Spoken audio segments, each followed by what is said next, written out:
Practical life में आप सभी का स्वागत है। फ्रेंड्स, हम डिस्कस करेंगे डीसी मोटर का वर्किंग प्रिंसिपल। डीसी मोटर का वर्किंग प्रिंसिपल। तो उससे पहले हम समझ लेते हैं ये जो टर्म्स है डीसी मोटर, इसका मतलब होता क्या है। तो देखिए, जो डीसी है इसका मतलब कि सप्लाई क्या होगी, आपके पास डीसी होगी। और मोटर का काम क्या होता है, यह कन्वर्ट करता है इलेक्ट्रिकल टू मैकेनिकल, यानी इलेक्ट्रिकल एनर्जी को मैकेनिकल एनर्जी में कन्वर्ट करेगा। इसका मतलब है कि इलेक्ट्रिकल एनर्जी कैसी होगी, डीसी, यानी डीसी इलेक्ट्रिकल एनर्जी को कन्वर्ट कर देगा मैकेनिकल एनर्जी में।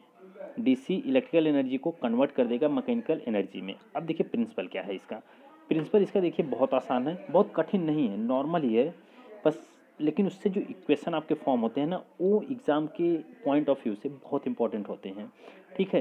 क्योंकि यहाँ से क्वेश्चन नॉर्मली बन जाते हैं। अभी आप देखना, बहुत से ऐसे पॉइंट्स मैंने लिखे हैं जो कि एग्ज़ाम से बहुत एकदम डायरेक्टली फंस जाएंगे आपको, ठीक है। तो देखिए, जैसे जो डीसी मोटर का वर्किंग प्रिंसिपल हम पढ़ते हैं, तो हमारे पास सबसे पहले क्या है कि मान लेते हैं कि कोई मैग्नेटिक पोल्स हैं। सपोज एक एन पोल है, एक एस पोल है, ठीक। और इस एन पोल से मैग्नेटिक फ्लक्स निकलते हैं, यानी मैग्नेटिक लाइंस निकलेंगी, ठीक है। और इसमें एक कंडक्टर को हम क्या करते हैं, पुट कर देते हैं, यानी रख देते हैं। और ये कंडक्टर जो होगा ये कैसा होगा, इसको हम सप्लाई देंगे, ठीक है। बेसिकली जो फ्लक्स हमारा निकला ये क्या है, ये फील्ड वाइंडिंग हमारी है, क्योंकि हमने जनरेटर में बात कर लिया है। और ये जो कंडक्टर है बेसिकली ये क्या है, एक रोटर है जिसको हम आर्मेचर कहते हैं, ठीक है। ये तो बात हो गई इतनी। बट प्रिंसिपल क्या है, प्रिंसिपल ये है कि जैसे देखिए, ये मान लीजिए कि कंडक्टर है आपके पास, ठीक है। और इसमें आप करंट फ्लो करवा रहे हो, और इस कंडक्टर को हम उठा के कहाँ पे रख देते हैं, मैग्नेटिक फील्ड में। सपोज ये मैग्नेटिक फील्ड है आपकी, ठीक है, ये मैग्नेटिक फील्ड है। मैग्नेटिक फील्ड में हम इस कंडक्टर को ऐसे रख दिए, ठीक है, ऐसे रख दिए। तो मैग्नेटिक फील्ड की डायरेक्शन किधर होती है, ये मान लीजिए नॉर्थ है, मान लीजिए अंगूठा क्या है, नॉर्थ है, और ये जो फर्स्ट फिंगर है ये क्या है, साउथ है। तो फ्लक्स की डायरेक्शन इस नॉर्थ से निकलेगी, साउथ की तरफ जाएगी। ये तो क्लियर है आपको कि नॉर्थ से निकलेगी, साउथ की तरफ जाएगी। तो जो मैग्नेटिक फ्लक्स नॉर्थ से निकल के साउथ की तरफ जाएगा, तो ये करंट कैरिंग कंडक्टर इसके बीच में अगर आएगा, तो इसके ऊपर यह फ्लक्स कोई ना कोई क्या लगाएगा, फोर्स लगाएगा। इसका मतलब कि यह कंडक्टर कोई ना कोई फोर्स का क्या करेगा, अनुभव करेगा, एक्सपीरियंस करेगा।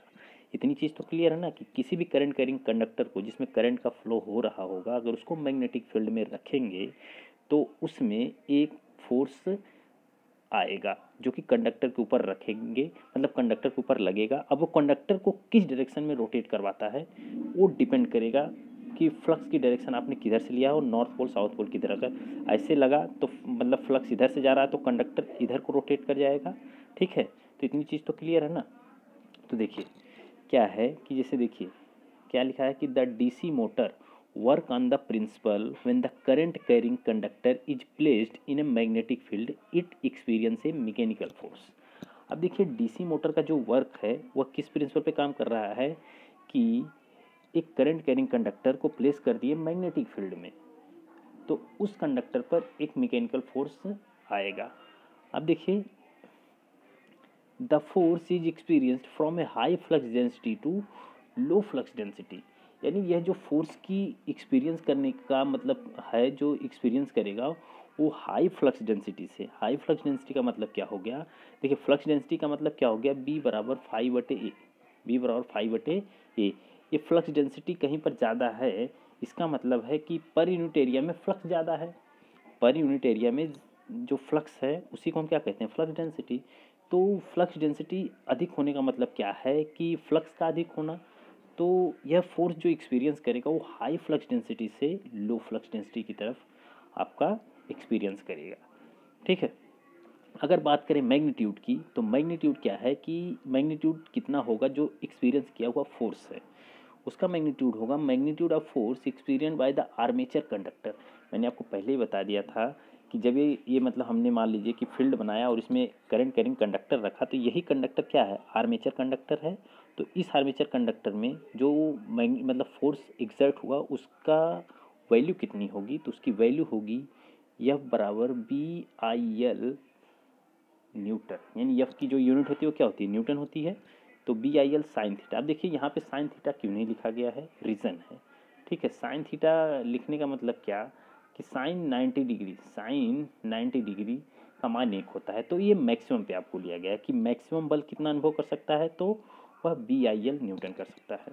देखिए मैक्सिमम कब करेगा, जैसे मैक्सिमम का मतलब कि जैसे ये मान लीजिए कि मैं इसे देख लेता हूँ, ये मान लीजिए आपका पोल्स है यानी कि फील्ड है जिसमें फ्लक्स का फ्लो हो रहा है, और ये मान लीजिए मैंने कॉइल्स ऐसे रखे हैं, कंडक्टर रखा है ये, ठीक है। तो जो फ्लक्स जाएगा वो मैक्सिमम इसको टच करेगा, मैक्सिमम टच करेगा, लेकिन कुछ ऐसा होगा कि जो फ्लक्स होंगे उसके पैरेलल हो जाएगा, यानी कि कोई भी मतलब फ्लक्स कट नहीं होगा कंडक्टर से, मतलब जुड़ेगा नहीं। जब कंडक्टर से कोई भी फ्लक्स जुड़ेगा नहीं तो उस कंडक्टर पे मतलब कि कोई फोर्स नहीं होगा, तो कंडक्टर पे कोई फोर्स नहीं होगा तो फिर वहाँ पे कोई भी मतलब कि बल नहीं होगा, तो वहाँ पे बल क्या होगा, ज़ीरो। और एक ऐसा पॉइंट होगा जहाँ पे मैक्सिमम फ्लक्स इसको मतलब कि रोटेट करवाने की कोशिश करेगा, तो उस पॉइंट पे क्या होगा, मैक्सिमम होगा, तो जो कि पॉइंट आपका होता है साइन 90 डिग्री पर, ठीक है। तो BIL साइन थीटा होगा, जिसमें से आप देख लीजिए कि B जो है जो क्या है, magnetic flux density produce by field winding. तो मैग्नेटिक फ्लक्स डेंसिटी है जो कि किसके द्वारा प्रोड्यूस की जाएगी, फील्ड वाइंडिंग के द्वारा प्रोड्यूस की जाएगी, जो कि स्टेटर पर होती है, ठीक है। उसके बाद यल क्या है आपका, यल है active length of conductor. Active length of conductor, active length of conductor का मतलब कि जिसमें आपका मतलब कि फोर्स एग्जर्ट होगा या फिर जिस पर आपको इंड्यूस्ड EMF मिलता है। उसके बाद आई क्या है, आई है magnitude of current carrying by the conductor. तो मैग्नीट्यूड क्या आपका है, मतलब कि आई जो है वो करंट कैरिंग कंडक्टर में कितनी करंट आप फ्लो करवा रहे हो, वही आप उसकी मतलब वैल्यू है आई। अब उसके बाद बात करें तो the direction of force is determined Fleming left hand rule.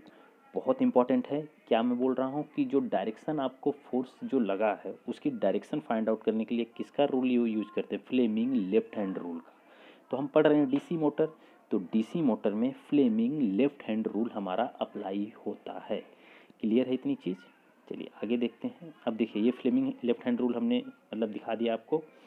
देखिए इसमें कभी कभी पूछता है कि जो आपका अंगूठा, जैसे फ्लेमिंग लेफ्ट हैंड रूल आपने तीनों फिंगर्स को परपेंडिकुलर एक दूसरे के लगा दिया, तो इसमें से इस मतलब जो फोर मतलब या वो सॉरी जो थंब होगा ये किस चीज़ को शो करेगा, ये फर्स्ट फिंगर किस चीज़ को शो करेगी और ये सेकंड फिंगर किस चीज़ को शो करेगी, यही चीज़ आपसे पूछता है। तो इम्पॉर्टेंट है, ध्यान से देखिए कि फ्लेमिंग लेफ्ट हैंड रूल क्या कहता है, when current carrying conductor such a wire attach to a circuit move placed in a magnetic field and electric current in मतलब is induced in the wire due to Faraday's law of induction.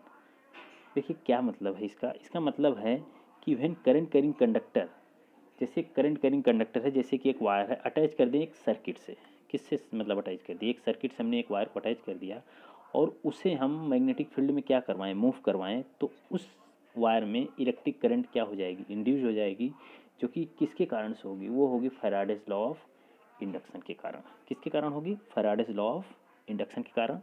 अब देखिए इसमें आपको दिया है Fleming left hand rule, आपको ऐसे बना के दे दिया गया है। तो इसमें से जो थंब आपका है ना वो किसको कर रहा है, थ्रस्ट या फिर आप कह सकते हो मोशन, थ्रस्ट या फिर मोशन। यानी अब देखिए उसके बाद जो फर्स्ट फिंगर है वो किसको शो कर रही है, फील्ड को, यानी मैग्नेटिक फील्ड। अब देखिए मैग्नेटिक फील्ड इधर है, मैग्नेटिक फील्ड किधर है, यूँ जा रही है, तो ये किसको शो कर रहा है, मैग्नेटिक फील्ड को, ये किसको, थ्रस्ट या फिर आप कह सकते हो मोशन, कंडक्टर के मोशन को। और ये आई मतलब जो आपका ये वाली फिंगर है ये किसको शो कर रही है, ये कर रही है करंट को, ठीक है। तो याद रखिएगा कि जो मतलब कि अंगूठा होगा यानी थंब वो मोशन को, और फर्स्ट फिंगर फील्ड को, और सेकंड फिंगर करंट को शो करेगी, ठीक है। तो देखिए the left hand is held with the thumb first finger and second finger mutually perpendicular to each other. तीनों फिंगर एक दूसरे के कैसी होंगी, परपेंडिकुलर होंगी, परपेंडिकुलर है।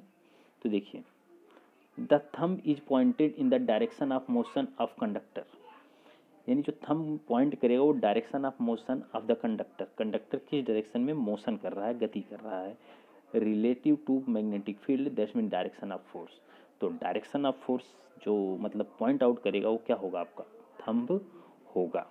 उसके बाद the four finger that's mean first finger आपकी जो होगी is pointed in the direction of magnetic field. तो फोर फिंगर कहो या फिर आप फर्स्ट फिंगर कहो, वो किसके डायरेक्शन में होगी, मैग्नेटिक फील्ड के डायरेक्शन में होगी। उसके बाद द मिडिल फिंगर या फिर second finger represented the direction of induced or generated current with the conductor. तो डायरेक्शन ऑफ इंड्यूस्ड या generated current with the conductor, यानी कंडक्टर में जो मतलब कि करंट जनरेट हुई है फिर या इंड्यूस्ड हुई है उसको कौन बताएगा, मिडिल फिंगर बताएगा। ठीक है, चलिए नोट करिए। देखिए नोट में क्या हमने बताया है कि on the basis of their construction there is no difference between a DC generator and DC motor. मैंने पहले भी बताया है कि डीसी जनरेटर और डीसी मोटर के कंस्ट्रक्शन में कोई भी डिफरेंस नहीं होता है, बस सप्लाई की मतलब की प्रॉब्लम है। मतलब सप्लाई अगर उल्टा कर दे प्रॉब्लम नहीं है, आप कह सकते हो अगर मतलब इनपुट आपका इलेक्ट्रिकल है तो मोटर होगा, लेकिन अगर इनपुट आपका मैकेनिकल है तो जनरेटर होगा, ये मैंने पहले बता रखा है। ठीक, उसके बाद अगर the same DC machine can be use as the DC motor and generator, same DC machine होगी लेकिन उसको आप कैसे यूज कर सकते हो, डीसी मोटर की तरह भी और डीसी जनरेटर की तरह भी यूज कर सकते हो। अब देखिए S in A DC generator flux is created by field winding, तो डीसी जनरेटर हो या फिर डीसी मोटर हो उसमें जो फ्लक्स क्रिएट होगा वो किसके द्वारा होगा, फील्ड वाइंडिंग के द्वारा होगा। ये तो क्लियर है, ये पहले भी हम बात कर चुके हैं। अब चलिए देखते हैं। देखिए armature winding act as a current carrying conductor, motor में जो आर्मेचर है वाइंडिंग है वो कैसी है, एक्ट कर रही है करंट कैरिंग कंडक्टर की तरह। ये DC motor is a machine which convert DC power और करंट इनटू मैकेनिकल आउटपुट। तो जो डीसी मोटर होगा वह क्या करेगा, मतलब कि डीसी पावर मतलब करंट को मैकेनिकल आउटपुट में आपको कन्वर्ट कर देगा। आप फिगर से देख सकते हो कि इलेक्ट्रिकल इनपुट होगा आपके पास, डीसी मोटर है, यह कन्वर्ट कर देगा मैकेनिकल आउटपुट में। अब इनपुट क्या हो सकता है आपके पास, इंड्यूस्ड ईएमएफ हो सकता है और करंट हो सकती है, मतलब कह सकते हैं कि वोल्टेज हो सकता है और करंट हो सकती है। लेकिन आउटपुट में आपको क्या मिलेगा, टॉर्क मिलेगा और स्पीड मिलेगी। ठीक है, तब तो आप कहोगे कि इनपुट आपका क्या है इलेक्ट्रिकल और आउटपुट आपका क्या है मैकेनिकल। ठीक है, तो ये ब्लॉक डायग्राम है, इसको आप देख लीजिए ध्यान से, कोई बहुत बड़ा इशू नहीं है, एकदम नॉर्मल है। चलिए अब देखते हैं आगे। Here the input voltage is the form of voltage and electrical. देखिए here is the input voltage is the form of voltage and electrical and the mechanical output is the form of torque and speed. तो मैंने पहले भी बता दिया। In this section we will study about the principle of DC motor, it's working and rules related to DC machine. चलिए देखते हैं इसका क्या, इसमें कंसेप्ट आ जाता है बैक ईएमएफ। अब देखिए उसमें क्या था, जो डीसी जनरेटर था उसमें एक इंड्यूस्ड ईएमएफ था जिसको हम ईजी से डेवलप कर रहे थे, या फिर उसको आर्मेचर वोल्टेज ई से हम कहीं कहीं दिखा रहे हैं। ठीक है, लेकिन इसमें क्या है कि बैक ईएमएफ आता है एक। अभी बैक ईएमएफ का क्या मतलब है और क्या मीनिंग है देखते हैं ध्यान से। बैक ईएमएफ है क्या, देखिए बैक ईएमएफ का मतलब क्या है, बैक ईएमएफ का मतलब क्या है कि जो बेसिकली अपोज करता हो सप्लाई वोल्टेज का, जो क्या करे अपोज करे सप्लाई वोल्टेज का। जैसे मान लीजिए हमने वोल्टेज वी दिया, इसी को अपोज करने के लिए कोई एक ऐसी चीज़ डेवलप करते हैं, उसी को हम बोल देते हैं बैक ईएमएफ। अब देखते हैं क्या ये। देखिए when the motor start rotating its conductor will cut the magnetic flux produced by the field winding। जैसे ही मोटर को हम क्या करते हैं, स्टार्ट करते हैं रोटेट करवाने के लिए, तो जो आर्मेचर के कंडक्टर हैं वह मैग्नेटिक फील्ड को क्या करते हैं, कट करते हैं, जो कि फील्ड वाइंडिंग द्वारा प्रोड्यूस की गई थी। तो फिर क्या होता है, ध्यान समझना। अभी क्या है कि मान लीजिए जैसे ये मतलब आपके एन पोल है एस पोल है, एक कंडक्टर आपने रखा था। ठीक है, जैसे ही इसमें आपने सप्लाई दिया, ठीक है, जैसे ही आपने इसमें सप्लाई दिया तो सप्लाई देंगे तो ये क्या करेगा, इसको जब रोटेट करवाएंगे, जब इसका फ्लक्स इससे अटैच होगा तो ये रोटेट करेगा, जब रोटेट होगा तो इन फ्लक्स को ये क्या करेगा, कट करेगा। तो जब इस फ्लक्स को कट करेगा तो फिर होता क्या है, therefore by the Faraday's law of electromagnetic induction EMF will be induced in the motor. तो जब क्या होगा, कंडक्टर फ्लक्स को कट करेगा तो ईएमएफ इंड्यूस होगा in the motor, just like in the case of DC generator. जैसा कि आपके साथ डीसी जनरेटर में हो रहा था उसी तरह से डीसी मोटर में भी होगा, बट वहाँ पे क्या था, वो इंड्यूस्ड ईएमएफ था। यहाँ पे क्या है, ये बैक ईएमएफ है। तो देखिए बैक ईएमएफ का क्या मीनिंग है। So this question arise how the back EMF comes from and why we are calling its back EMF.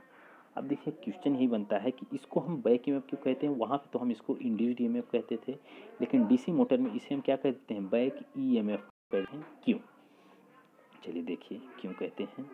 देखिए as per Newton third law which is applicable to electrical circuit as Lenz law. तो Newton का जो third law था वो applicable होता है electrical circuit में, जैसे कि लेंज लॉ है। ठीक है, तो लेंज लॉ क्या कहता है, every action oppose its cause. Every action, जितने भी चीज़ें डेवलप होती हैं उसका वह खुद से अपोज होता है। ठीक है, या फिर कह सकते हैं कि कोई भी चीज़ जिसके कारण पैदा होती है उसी का क्या करती है, अपोज करती है। Similarly in motors the voltage applied is the cause for the motion and hence the applied voltage is opposed by the EMF developed by the motor which is called as the back EMF। अब देखिए इसका क्या मतलब है कि जैसे आप supply दोगे तो आपका फ्लक्स डेवलप हुआ। ठीक है, फील्ड फ्लक्स डेवलप हुआ। तो जब फील्ड फ्लक्स आपका डेवलप होगा तो ये क्या करेगा, जो कंडक्टर इसके बीच में रखे गए थे इसको क्या करेगा, रोटेट करवाएगा। तो जब कंडक्टर को पहले हमने दिया, सप्लाई दिया, तो फिर ये कंडक्टर जाके आपका क्या किया, रोटेट किया। जब कंडक्टर रोटेट किया तब जाके इसमें एक इंड्यूस्ड EMF हुआ। तो फिर ये किसके कारण पैदा हुआ, एक्चुअली में जो हम ये फ्लक्स डेवलप करने के लिए सप्लाई दिए थे, एक्चुअली में जो फ्लक्स डेवलप करना था, जो सप्लाई हमने दिया उसी का क्या करेगा, अपोज करेगा जो इंड्यूस्ड EMF होगा। इसलिए इसको हम क्या बोल देते हैं, बैक EMF बोल देते हैं। क्या बोल देते हैं, बैक EMF बोल देते हैं। ठीक है, तो अगर in a short back EMF is generated by the generating action. ठीक है, अगर इन शॉर्ट हम कहें तो बैक EMF जो होगा वो जनरेट किया जाएगा जनरेटिंग एक्शन से ही जनरेट किया जाएगा, लेकिन ये क्या करता है, अपोज करता है सप्लाई वोल्टेज का। इसलिए इसे हम क्या कह देते हैं, back EMF। Moving conductor and cutting the magnetic flux, जो कि जनरेटिंग एक्शन है एक। चलिए, तो इसलिए हम क्या करते हैं, there for the back EMF will have equation same as EMF equation of generator. तो जो बैक EMF का इक्वेशन होता है, इसलिए इसको हम क्या कह देते हैं, जो जनरेटर का EMF इक्वेशन था वो सेम होता है। तो EB बराबर हो जाएगा P5ZN/60A। ये भी क्या होगा, सेम ही होगा, जो कि जनरेटर में इंड्यूस्ड EMF था उसी के बराबर होगा। ठीक है, तो फाई यानी मान लेते हैं where phi is flux per pole, P number of poles, J total number of conductor, ये नंबर ऑफ पैरेलल पाथ, ये speed of a DC motor. तो सारी चीज़ें हमने लिख दिया। अब देखिए, the back EMF is always less than the applied voltage. Important क्या है कि जो बैक EMF होता है वो always less than supply voltage, less than supply voltage होता है। क्लियर है, less than supply voltage. Although the difference में be very small when the motor run under its normal operating condition. तो motor जब normal under मतलब होगा operating condition में, तो इन दोनों का जो मतलब डिफरेंस होगा वो बहुत लेस होगा, बहुत लेस होगा। अभी हम देखते हैं कैसे। जैसे देखिए, DC मोटर को ना हम बोलते हैं सेल्फ रेगुलेटिंग होता है। क्या होता है सेल्फ रेगुलेटिंग, नया शब्द है कि क्या होता है सेल्फ रेगुलेटिंग। सेल्फ रेगुलेटिंग का मतलब क्या है कि इसका लोड जो होता है वेरिंग होता है। लोड DC मोटर का हमेशा क्या करता है, वेरी करता रहता है।